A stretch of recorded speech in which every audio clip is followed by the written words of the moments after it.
Hola, muy buenas noches. Soy Alejandro Rosas y es un gusto darle la bienvenida a este programa especial del Sistema Público de Radiodifusión del Estado mexicano. Este año, México y España celebran el 40 aniversario del restablecimiento de sus relaciones diplomáticas. Por eso aquí, en Una Voz con Todos, continuamos con los programas especiales para abordar un tema tan importante como es este. Y esta noche me acompaña el maestro Enrique Sevilla, investigador del Centro de Estudios Internacionales Gilberto Bosques. Bienvenido, maestro. Muchas gracias, Alejandro. Un gusto estar aquí conmemorando este importante acontecimiento. Gracias. Bueno, y hoy traemos un tema muy importante porque a lo largo de las mesas con las que hemos trabajado, de las que hemos conversado, salió un nombre que ha estado como comodín en diversos momentos, y es el de Gilberto Bosques. Hay quienes lo consideran el Schindler mexicano, porque rescató a muchos judíos de lo que estaba sucediendo, la persecución en Europa. También ayudó muchísimo a lo que fue el exilio español que llegó a México por la Guerra Civil. Y de esto estaremos hablando, además también de ese periodo tan importante de transición como fue el que vivió España a partir de 1975, una vez que Francisco Franco falleció. Los invito a que veamos la siguiente cápsula. Las relaciones diplomáticas entre México y España dieron un importante respaldo a migrantes de ambos países. Aunque la sociedad va en ocasiones por delante de la política, el buen estado de la relación bilateral constituye el marco idóneo para el desarrollo de los intercambios migratorios, culturales o económicos.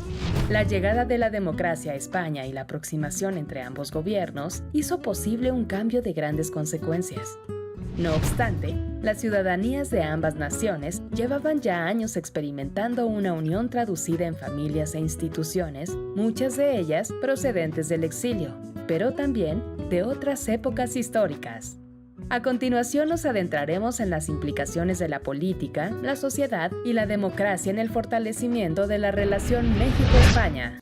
Ya estamos de regreso. Maestro, empecemos por contextualizar un poco la situación de los años 30. ¿Cuáles son los principios básicos de política exterior que se están viviendo en ese momento en México? Bueno, como sabemos, la Revolución Mexicana lleva a cabo un proceso de institucionalización, de construcción de un nuevo Estado que inicia con la promulgación de la Constitución de 1917, cuyo centenario, por cierto, estamos celebrando también este año. Pero es un proceso que continúa a lo largo de la siguiente década y que podemos incluso prolongar hasta la década de los 30. En materia de política exterior, México, como sabemos, tuvo durante el siglo XIX una experiencia muy convulsa. No solo fue la pérdida de la mitad del territorio a manos de la invasión estadounidense en 1847, sino también diversas intervenciones por parte de potencias europeas. Bueno, maestro, hay que recordar, 1829, el intento de reconquista. Exactamente. Luego 36, la Guerra de Texas, que aunque era un asunto nuestro, pues prácticamente había filibusteros y mercenarios norteamericanos apoyando a los tejanos. La Guerra de los Pasteles, del 38. Luego, usted lo mencionaba, la Guerra México-Estados Unidos. Así es. Y luego todavía tenemos los 10 años famosos entre la Guerra de Reforma y luego la intervención y el imperio. O sea, nos fue como en feria. Exactamente. Y no solo las intervenciones armadas, y esto es importante por lo que vamos a ver a continuación, el constante chantaje, porque no hay otra manera de llamarlo, de diversas potencias para reconocer a los sucesivos gobiernos mexicanos. Generalmente siempre era un problema cuando se establecía un nuevo gobierno mexicano, había que ir a negociar con las distintas potencias el reconocimiento al gobierno. Y ese reconocimiento generalmente se obtenía a cambio de muy diversos favores, ¿no? Menciono que esto es importante porque uno de los puntales de la política exterior mexicana, de la Revolución Mexicana, fue la que se ha llamado Doctrina Estrada, por quien la codificara, Genaro Estrada, importante diplomático mexicano, y que se refería precisamente a esta práctica del reconocimiento de gobiernos. México se pronunciaba en contra de utilizar este mecanismo internacional del reconocimiento de gobiernos como una manera para presionar en la política interna de los países, ¿no? De hecho, maestro, es un poco ambigua, ¿no? Es decir, cuando uno lee la Doctrina Estrada, prácticamente como que es sí pero no, ¿no? Que no se va a pronunciar México ante un movimiento violento que sucede en algún país, no se va a pronunciar ni a favor ni en contra, sino esperaría a que las circunstancias más o menos transitaran para poder saber si reconocía o no, básicamente, ¿no? Y también dejen claro esta cuestión de México se limitará a retirar o presentar sus embajadores según convengan sus intereses. Claro, hay que mantener cierta dosis de pragmatismo, pero lo importante era no utilizar el reconocimiento como una herramienta de chantaje. ¿Por qué? Porque México fue víctima de ello en sucesivas ocasiones, no solo durante el siglo XIX, sino también los diversos gobiernos revolucionarios tuvieron que enfrentar eso todavía hasta Plutarco Elías Calles, ¿no? Recordamos los acuerdos Calles-Morrow, que fue básicamente una negociación para que Estados Unidos otorgara el reconocimiento al gobierno del general Calles, ¿no? Entonces, estamos en este contexto con una política exterior mexicana con un fuerte énfasis en el derecho internacional. ¿Por qué? Porque, como decía Venustiano Carranza, aquellos países que no tenemos acorazados tenemos que confiar en la vigencia del derecho internacional. Es la única arma de los países débiles en términos de poder militar frente a las grandes potencias. No, y hay que recordarle a nuestro público que además de lo que ya habíamos mencionado en el siglo XIX, en el 20 todavía nos echamos 20,000 soldados que mandan a la frontera cuando inicia la revolución en 1910. Nada más para que estemos ahí expectantes y vigilantes, ¿no? Luego viene pues, la famosa expedición punitiva. Del 16. Del 16, la invasión a Veracruz del 14.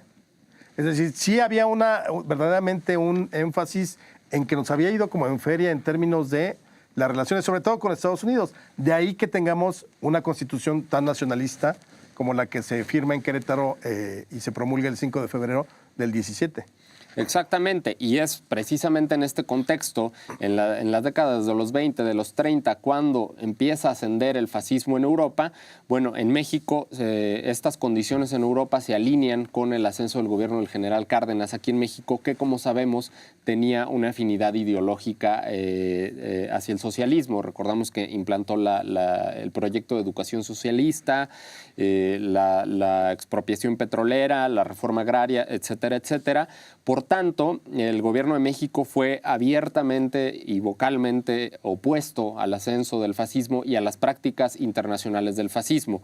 Específicamente pienso en la invasión italiana de Abisinia o hoy Etiopía, y también de la intervención ahí un poco velada de las potencias fascistas, tanto de la Alemania de Hitler como de la Italia de Mussolini en la Guerra Civil Española. En un momento en el que la sociedad de naciones se desmoronaba ante el ascenso del fascismo, México fue de esas voces constantes que condenó estas prácticas que iban en contra del derecho internacional. Pero ahí, digamos, los alcances de Lázaro Cárdenas como presidente eran tantos o tenía un muy buen grupo de diplomáticos, incluyendo su secretario de Relaciones, como para que lo empujaran hacia allá. O si había un interés real de él de involucrarse personalmente. No, bueno, el general Cárdenas sí tenía un interés personal, pero también todo este equipo de diplomáticos que nacen de la generación de la Revolución, Isidro Fabela, Genaro Estrada, el propio Gilberto Bosques, que entonces era más cercano a los temas educativos. Gilberto Bosques fue cercano a las campañas educativas de José Vasconcelos y quizás en ese periodo todavía no estaba tan involucrado en la política exterior, pero vamos, era una generación de mexicanos profundamente internacionalistas en el sentido de la promoción de los intereses de México en el exterior y la defensa de la soberanía de México en el exterior, ¿no? Entonces sí hay un interés personal del general Cárdenas, pero también hay toda una generación de diplomáticos jóvenes mexicanos que están interesados en la prevalencia del derecho internacional porque era lo que convenía y hasta la fecha conviene a los intereses de México. Entonces, básicamente podríamos decir que en esos años 30 difíciles, que además salíamos, digamos que es el primer respiro, es la cuarta década del siglo XX, ¿no? Ya había pasado los últimos 10 del Porfiriato, los de la Revolución, los 20 con los sonorenses gobernando, llegamos a los 30, es un respiro, porque ya había pasado prácticamente la ola de violencia, la peor violencia reciente con respecto a los años 30 había sido la Guerra Cristera, que termina en el 29. Por ahí está el movimiento de Gonzalo Escobar, que se levanta en ese año. Pero ya para los 30, como que había, por fin, después de tanto tiempo, un respiro para México. Se empieza a sentar el polvo de la revolución ya, y también pues, México empieza a tener los recursos humanos, financieros y la voluntad de emprender otro tipo de acciones, ¿no? Ya no simplemente limitarse a mantener la estabilidad y la paz interna. Y ahí podríamos decir entonces que es el momento en que se plantea lo que va a ser la política exterior de México durante las siguientes décadas. Es decir, muy apegada a los principios, muy juridicista, no va a tomar partido, no va a ser muy pragmática. ¿O cuál sería tu opinión, maestro, con respecto a es pragmática, no es pragmática, es más de principios? ¿Cómo definirías la política exterior de México? Bueno, creo que ahí depende mucho de la situación porque, vamos, se habla mucho que la política de México es principista porque tiene los principios ya hasta codificados en la Constitución, los 10 principios por los cuales el Ejecutivo debe conducir la política exterior. Sin embargo, estos principios, como hemos visto a través de esta somera revisión del escenario internacional que enfrentó México en los siglos XIX y principios del XX, pues es una decisión plenamente pragmática. No es solo que México esté casado con esos principios, sino también, como decía Antonio Gómez Robledo, porque los ha vivido en la práctica. Entonces, es también una decisión pragmática. Elegimos el predominio del derecho internacional, sí, porque estamos convencidos de él y porque lo consideramos el mejor instrumento para mantener la paz y la seguridad internacionales, pero también porque México no tiene los medios para hacer valer sus intereses por medio del tradicional uso de la fuerza militar, ¿no? México no es una potencia militar, solo puede recurrir al derecho para garantizar sus intereses, el interés primordial de todo Estado, que es la soberanía y la independencia nacionales, ¿no? Claro. Bueno, y hay que recordar también para nuestro público, ya cuando Cárdenas toma el poder, que es el 34, bueno, ya va a ser el segundo sexenio, del 34 al 40, pero ya en ese momento ya está Hitler en el poder, que había asumido en el 33. Mussolini un poquito antes, unos años antes. Sí. Además, Inglaterra y Francia muy timoratos en todos esos años, ¿no? Con el primer ministro Neville Chamberlain de Inglaterra, que como que dejan hacer a Hitler, a pesar de que estaba estipulado en los tratados de Versalles que no se podían armar y demás.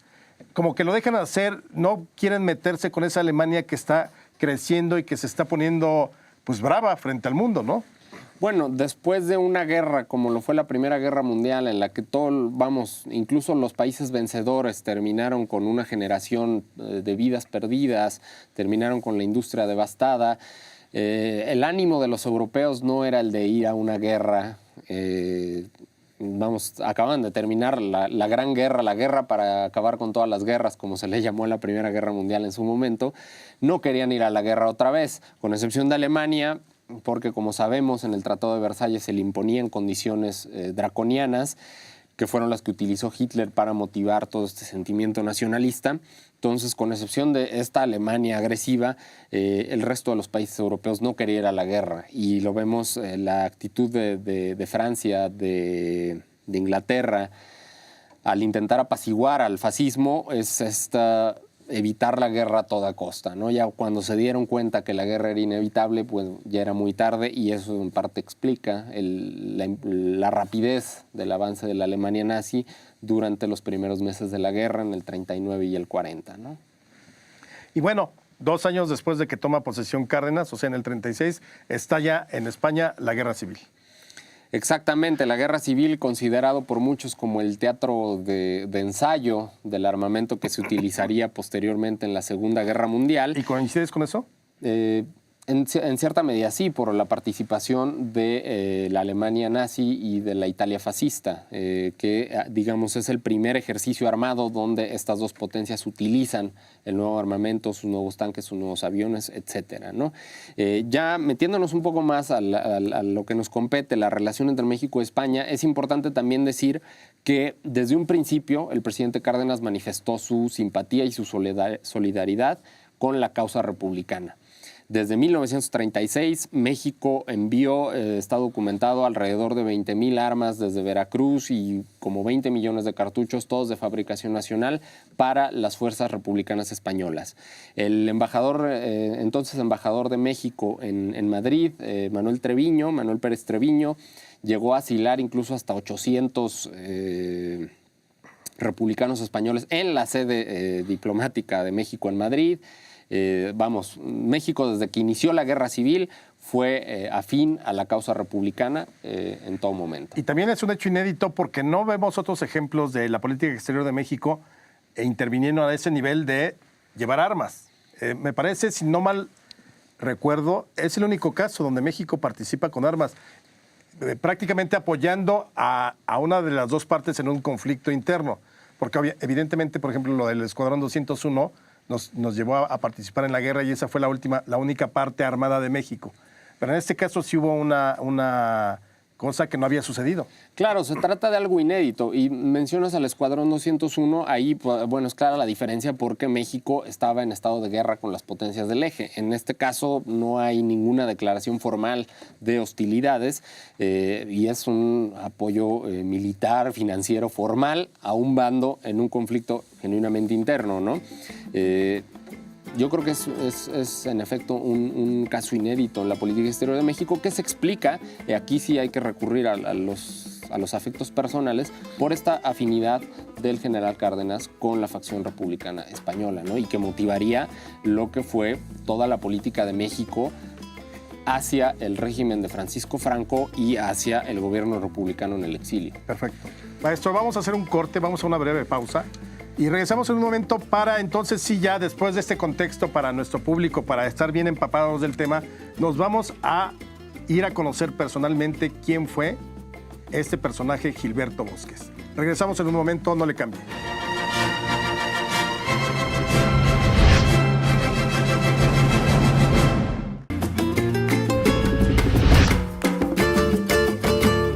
Ya estamos de vuelta y vamos a seguir platicando sobre este tema fundamental, que es el del restablecimiento de las relaciones México y España, que se cumplen 40 años. Y hoy nuestro tema particular es Gilberto Bosques. Así que vamos a ver esta cápsula y regresamos en un momento. La adaptación es un desafío ineludible para todos los migrantes. Cada vez más México y España cuentan con mecanismos, organizaciones e instituciones que facilitan este proceso.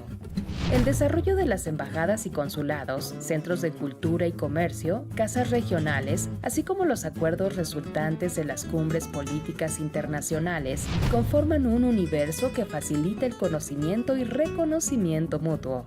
Analizamos este paso de la diplomacia institucional a la pública y corporativa que ya estamos experimentando. Ya estamos de vuelta. Maestro Enrique, híjole, desde luego en los momentos importantes, graves, en circunstancias que son extremas, siempre hay una serie de personalidades que afloran, que surgen donde menos se lo espera. En este caso, el tema, y yo creo que el personaje es Gilberto Bosques. Lo hemos mencionado indistintamente en las mesas anteriores, en las charlas anteriores, y creo que vale la pena que ahondemos ya propiamente quién es Gilberto Bosques, porque incluso yo me imagino que para mucho de la gente que nos está viendo en este momento, no le ha de decir mucho el nombre. ¿Quién es o quién fue Gilberto Bosques? Bueno, Gilberto Bosques es una personalidad multifacética, genuinamente un hombre renacentista. Él nace en 1892, todavía en el siglo XIX, en Chiautla de Tapia, en el estado de Puebla, no muy lejos de la ciudad, actualmente como a 3 horas de la Ciudad de México. Él, en realidad, no inició como diplomático, en realidad él se inicia como educador. Sus estudios fueron en la Normal del estado de Puebla, tiene sus primeros contactos políticos con el movimiento antirreeleccionista por medio de la relación que tenía con los hermanos Cerdán en Puebla también. No participa en las escaramuzas armadas del levantamiento de Francisco y Madero, pero sí precisamente en la defensa de Veracruz que comentabas en el segmento anterior, en 1914. Ahí sí participa activamente Gilberto Bosques en esa defensa. ¿El peleando? Sí, vamos, no se conoce exactamente el nivel de involucramiento, pero estuvo ahí presente y se considera que participó en la defensa. De hecho, fue candidato al Congreso Constituyente de 1917. Desafortunadamente y por motivos meramente procedimentales, porque no cumplía con la edad, que eran 25 años, no pudo participar en el Congreso Constituyente, pero posteriormente sí sería diputado local en el estado de Puebla. Y como te digo, su carrera estaba más enfocada hacia la educación. Estuvo en la Secretaría de Educación de José Vasconcelos, fundó con él varias publicaciones destinadas a la educación de las masas obreras y campesinas. Entonces, Gilberto Bosques participó activamente en la conformación del modelo educativo posrevolucionario. Pero entonces es mucho menos político que hasta ese momento que educador, es mucho más educador, está metido en todo el resurgimiento del nacionalismo de los años 20, que invoca Vasconcelos a través de la recuperación de los muros, desayunos escolares, el Estadio Nacional, las bibliotecas públicas, las bibliotecas ambulantes. Sí, pero vamos, en el contexto histórico en el que hablamos y que ya describimos a detalle también en el segmento anterior, ser educador en esa época era inevitablemente también ser político. Entonces participa activamente en la construcción de este Estado por revolucionario y de hecho... vayámonos mejor cronológicamente. Gilberto Bosques sería también diputado federal por primera vez durante la década de los 20. Por segunda vez sale electo como diputado federal también por el estado de Puebla en 1934, en las mismas elecciones en las que Cárdenas gana la presidencia. Fue presidente del Congreso en el año 35, en donde le toca responder el informe presidencial de Lázaro Cárdenas. Y es a finales del sexenio del general Cárdenas cuando iniciaría su carrera diplomática. O sea, él no estaba ya en el consulado. No, él llega a Marsella en el 39. O sea, llega cuando la Guerra Civil Española ya está terminando. Recordamos, termina en principios de abril del 39 la Guerra Civil Española. Gilberto Bosques llega al consulado general en Francia en el 39. Él estuvo todavía aquí a finales, en la segunda mitad de los 30, entre el 35 y 37 aproximadamente, hizo labor partidista en el Partido de la Revolución Mexicana, no todavía Partido Nacional Revolucionario, perdón, y se va como cónsul general por petición de él mismo al general Cárdenas. Él le pide a Cárdenas que lo envíe al consulado. ¿Se sabe algo de la relación que tuviera con él? ¿Se hicieron amigos? ¿Era simplemente un colaborador en un escalafón distinto de las grandes jerarquías políticas del momento? ¿Hay contactos desde antes o simplemente coinciden en el momento? Exactamente en qué momento se conocieron, la verdad no sabré decírtelo, pero sí había una afinidad principalmente ideológica entre ambos personajes y siempre desde que Cárdenas estuvo en su campaña a la presidencia de la República, Gilberto Bosques fue un personaje muy cercano a él y también durante todo su gobierno también fue un personaje cercano, ¿no? Entonces, va con el presidente Cárdenas, le pide explícitamente que lo envíe a Francia. Se dice que posiblemente su motivación, más que con consideraciones diplomáticas, era precisamente conocer el modelo educativo francés. Recordemos, su trayectoria original es educador. Y bueno, le toca llegar a Francia en un momento complicadísimo. Ya había mencionado a final del bloque anterior que durante la Guerra Civil la Embajada en México en Madrid estuvo recibiendo republicanos. Desde Francia ya entonces Narciso Bassols, quien, dato curioso, también fue educador del periodo posrevolucionario, en ese entonces estaba en Francia. Narciso Bassols también ayuda al traslado de refugiados españoles y cuando llega Gilberto Bosques continúa con esta práctica. Como sabemos, una vez terminada la Guerra Civil Española, muchos de los republicanos en el bando derrotado huyen hacia Francia, cruzan hacia Francia. En aquel entonces todavía Francia no está ocupada por Alemania, huyen hacia Francia, entonces las autoridades francesas empiezan a concentrar a muchos de los refugiados españoles en básicamente campos de concentración.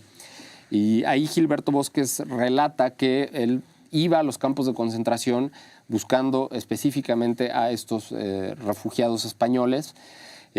Posteriormente a los refugiados españoles se les unirían pues, los judíos habitantes en Francia y judíos que venían huyendo de otras partes de Europa, porque ya había estallado la guerra, ya había empezado el avance de los nazis en Europa, ya había empezado la persecución abierta de los judíos. Entonces, lo que Gilberto Bosques llega a Francia en un momento muy turbulento, donde empieza ayudando principalmente a los republicanos españoles, posteriormente con el estallido de la guerra y con la proliferación de refugiados y perseguidos políticos, ya comienzan también a ayudar a perseguidos políticos de distintas denominaciones étnicas y raciales, ¿no? Porque hay que recordar además que Francia ya cae propiamente en poder de Alemania nazi en 40. En 40, exactamente. En 40 ya hay, prácticamente ya es un ejército de ocupación el que está en Francia de los alemanes, que además le hacen firmar la derrota a los franceses en el mismo vagón donde se había firmado los tratados de Versalles en 1918 como una manera de humillación. Por ahí están las imágenes de los ejércitos nazis pasando a un lado o por debajo del Arco del Triunfo. O sea, una situación muy difícil. ¿Era Gilberto Bosques quien elegía a quién se llevaba? Por ejemplo, en el caso de los judíos, ¿sabemos un poco este tipo de ayuda que dio? ¿Cualquier judío que llegaba huyendo, él los ayudaba? ¿Cómo era la selección? Porque me imagino que era mucha más gente la que quería o estaba huyendo. Sí, mira, te digo, son tiempos muy turbulentos, entonces las cifras que se manejan sobre el número exacto de refugiados que personalmente fueron ayudados por Gilberto Bosques varía.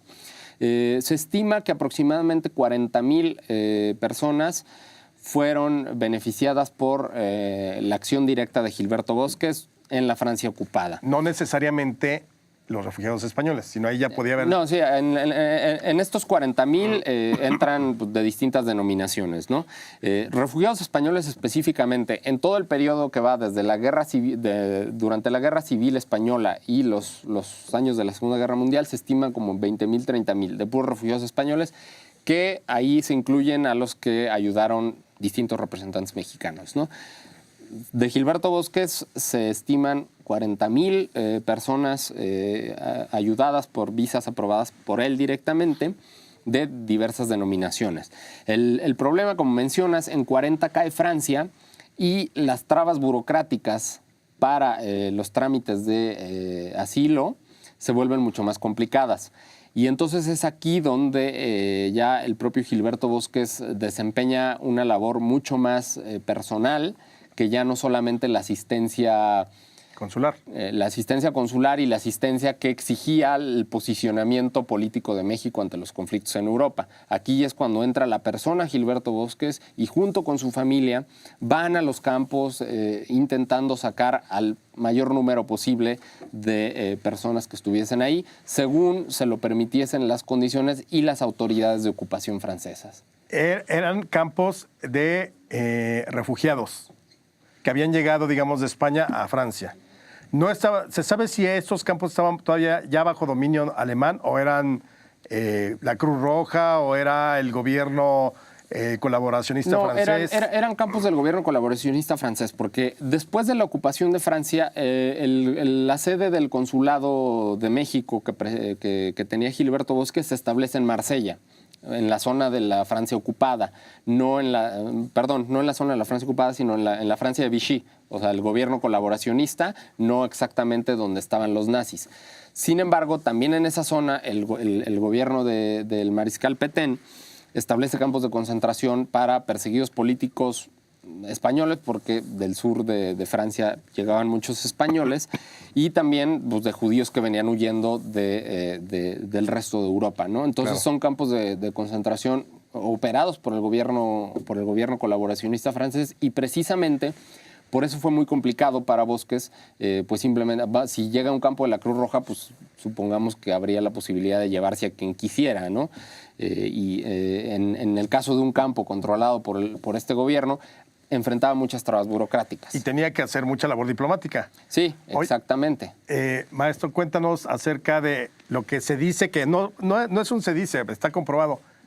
El castillo que tenía México, o que había adquirido, o que había rentado, y ahí llevaba gente para luego embarcarlas, ¿es cierto? ¿Cómo funcionaba eso? En realidad fueron 2 castillos. En vista de la alta demanda de refugio, México rentó 2 castillos y ahí era donde la gente asilada podía estar viviendo con sus familias.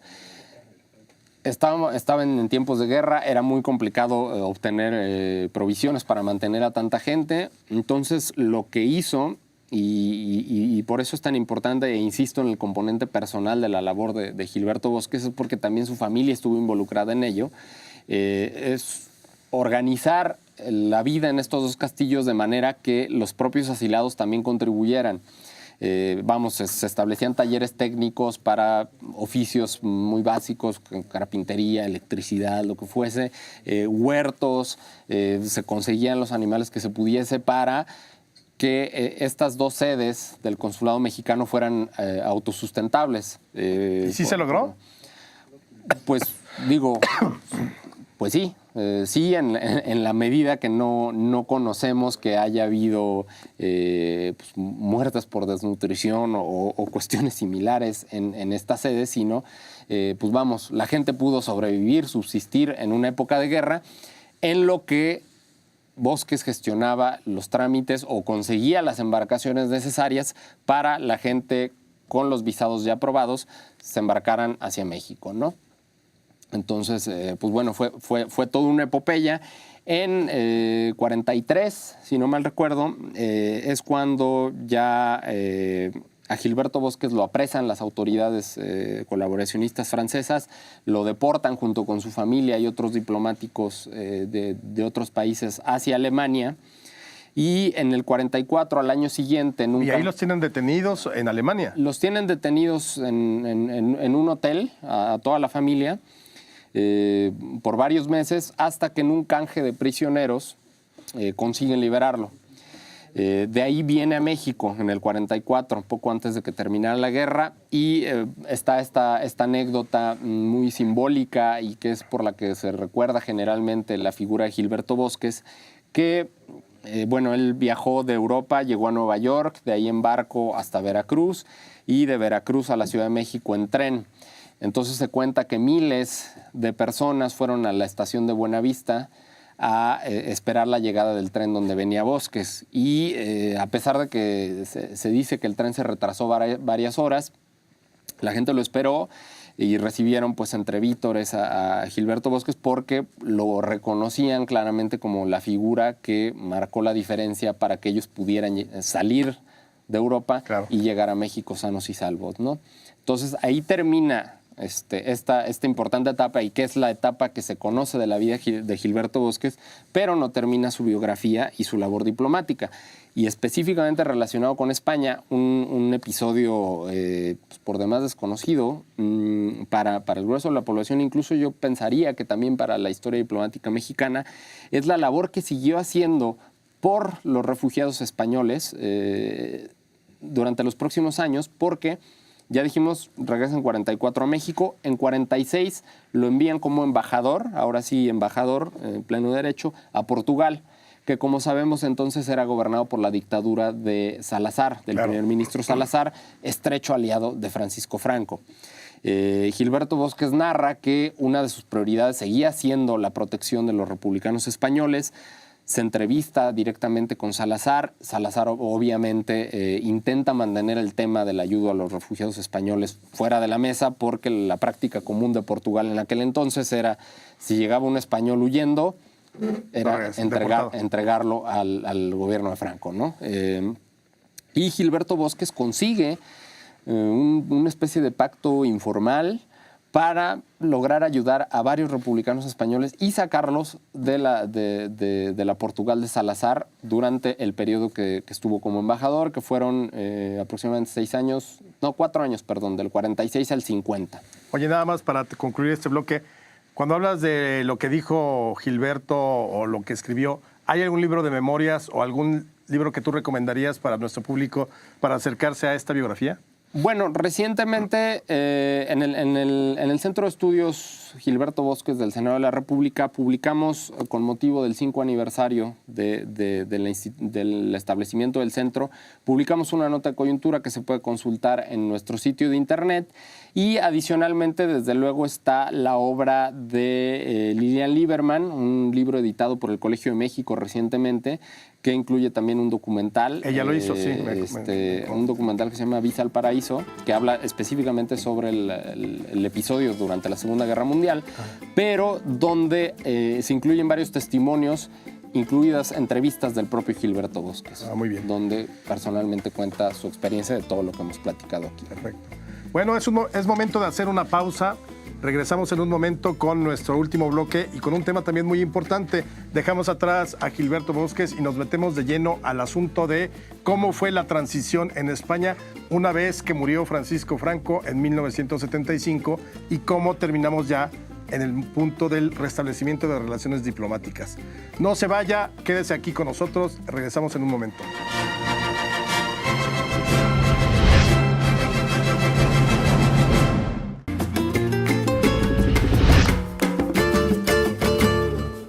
Ya estamos de vuelta y ahora vamos a abordar el tema fundamental de toda la transición política una vez que murió Franco en 1975. Hay que recordar, a partir de 1939, donde ya triunfa definitivamente Franco, las relaciones entre México y España estuvieron, en términos diplomáticos, totalmente anuladas. Y sería la muerte de Franco la que abriría las puertas para el restablecimiento de las relaciones diplomáticas 2 años después, ya bajo el régimen de José López Portillo en 1977. ¿Hacia dónde se dirigen las relaciones de México y España? ¿Hay espacio para mejorar y estrechar aún más el vínculo común? ¿Mirará México más a Europa en los próximos años? El escenario internacional es cambiante y presenta nuevos retos globales. La cercanía entre mexicanos y españoles puede ser una oportunidad para sellar nuevas alianzas que permitan hacer más fuertes a ambos países. La renovada y constante colaboración diplomática es una oportunidad, pero ¿cómo se percibe el futuro? Maestro Enrique, sigamos, a ver, hablábamos ahorita de todos estos años, son varias décadas donde las relaciones diplomáticas están cortadas, pero a nivel ya de la vida cotidiana del mexicano y el español, pues uno puede ir y venir con cierta facilidad. Hay muchos lazos que nos unen, no solamente los diplomáticos. ¿Qué sucede ya hacia el final de la dictadura?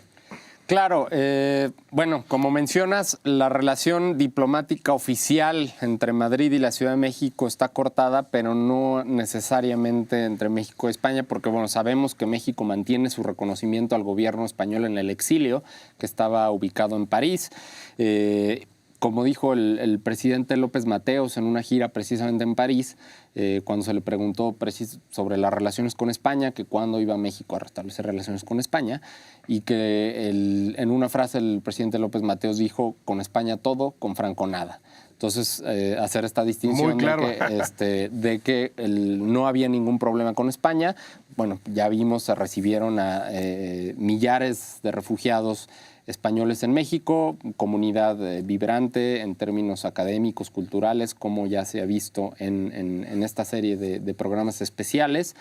Entonces, la relación con el pueblo, con la nación española, ahí está, no con el gobierno formal. Una vez que muere Franco, como mencionas, en 1975, bueno, se empieza a abrir esta posibilidad de